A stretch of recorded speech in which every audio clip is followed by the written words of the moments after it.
Okay, I'm in the pedestrian area by Taipei 101, and it's kind of a crazy scene today. There's like some dog thing going on. So there are all these tents set up with different dog things. There are animals all over the place wearing some of the most ridiculous outfits I've ever seen. Oh, hey, how you doing?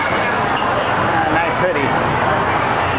So it's kind of chaotic, but you can tell, like, they go nuts over their animals here. Plus, it's a very, like, cutesy kind of a culture. And so you'll see a lot of, like, dog outfits. I've seen dogs in strollers, and I've seen dogs in, oh, look at that. Oh, that's cute. Hi. Oh. Yeah, all right. Okay, that's kind of cute. And I've seen dogs in, like, little baby holders that people wear in the front, like, on their stomach, like a dog hanging there. I don't know what the point of doing that is. You would think that you would want to walk the dog, but apparently not. Also, this pedestrian area is very famous for street performers. Like this one in here. And do a bunch of crazy things. Oh, okay. Whoa, hey, all right. What's going on? And little vendors and things like that. So it's kind of a cool area to come to on the weekend. I used to really not like the Taipei 101 area. I thought it was kind of touristy. But I noticed that there are plenty of Taiwanese people, as you can see. It's just like kind of a cool area to hang out, so people go to chill on the weekend. So I've gotten to a point now where I'm kind of just stagnating. I haven't been having a lot to do with my time, and today is, what is it? I think it's the 18th of January, and so now I'm on break, actually. Chinese New Year break starts between the semesters, and it goes, I have off from January 18th till February 13th. So I don't even know what to do with all my time, because the first 3 months I got here I was really excited. I was getting used to this new culture and these new experiences and making friends and all this stuff, and now I kind of have my friends, and I kind of haven't been doing much lately. So I've been looking into traveling. I found out that my friend Susan is in Thailand. So we're talking about plans for me to come and visit there. Also, from Taiwan, it's really cheap to go to the Philippines and back. Round trip, it's like a little over $100 US. So that's fantastic. So I'm thinking about doing a weekend trip there as well. And then on top of it, my parents and my brothers and their spouses are all coming. 6 people are coming for 10 days from January 27th to February 8th, so that'll take up a lot of my time. But I have 10 days now where I don't really know exactly what I'm going to do. My friend Kris and I are talking about traveling around the island.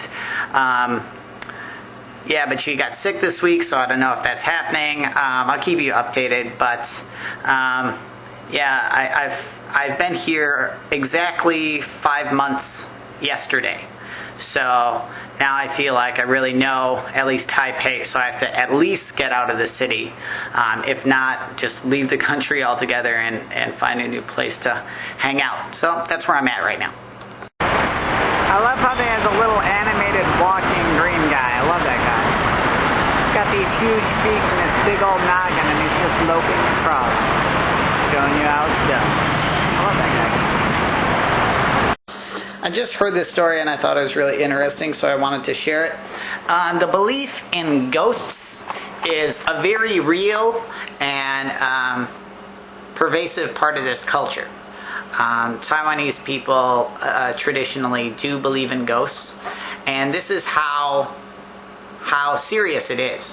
My coworker John knew this girl who wanted to get off of work for, I believe it was 6 weeks.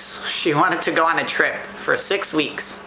In fact, it might have even been 6 months. It was an obscenely long amount of time to ask off for work. And so what she did was, and this is true, she went to a doctor and told the doctor that she had seen a ghost, and for whatever reason she couldn't work. I don't know if the ghost told her she couldn't work, if that's what she said, or if or if she just felt so traumatized that she felt like she couldn't work for 6 weeks or months. Anyway, the doctor basically approved it, and she handed it in at her work and got off. I don't think it was paid, but that's how serious their belief is. It's pretty intense. I've heard people say, I've been checking out Forumosa.com, which is just a forum to talk about life in Taiwan. And when I was looking at housing, months and months ago when I first got here, we were talking. I was looking at some different threads about how to know you're getting a good price, and they were talking about bargaining and stuff like that. And one of the people said, oh, if you just say you have ghosts, or if you think you saw a ghost, then you can use that to negotiate. And like, they were saying it half kidding, but at the same time, it would probably work with certain landlords. So that's a part of the culture I can't really quite get used to, but it's really interesting, the cultural beliefs and how they're different from the West.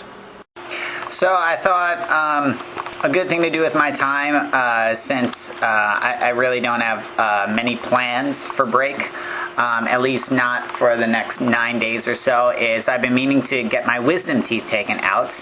And so I made an appointment with a dentist. And a really great thing about living over here is that dental work is incredibly inexpensive. And I know you might be thinking, like, is it shady? Well, from what I've heard, it's not, to the standards of the West, but, it gets the job done, and, they have the same, anesthetics and all that kind of stuff. And through my job, I get health insurance. And so, just to kind of compare, I looked online and I found this site talking about different rates in the U.S., and it says wisdom tooth extraction can range in price from $150 to $350 per tooth. So I want all 4 taken out, so that would be a total of between $600 and $1,400. And that's without insurance. Insurance covers 15 to 50% of the total procedural cost. So that means the minimum I would be paying in the U.S. would be $300, but then my insurance would go way up, or if it was just 15%, at most I would be paying $1,200. So here, through my job, I get health insurance. And so I went in and I asked how much it would be to get my wisdom teeth taken out, and they said it would be 150 NT, which is $5 US. So it's really worth it. If you need your wisdom teeth taken out, it might just be worth it if you want to live abroad for a little while.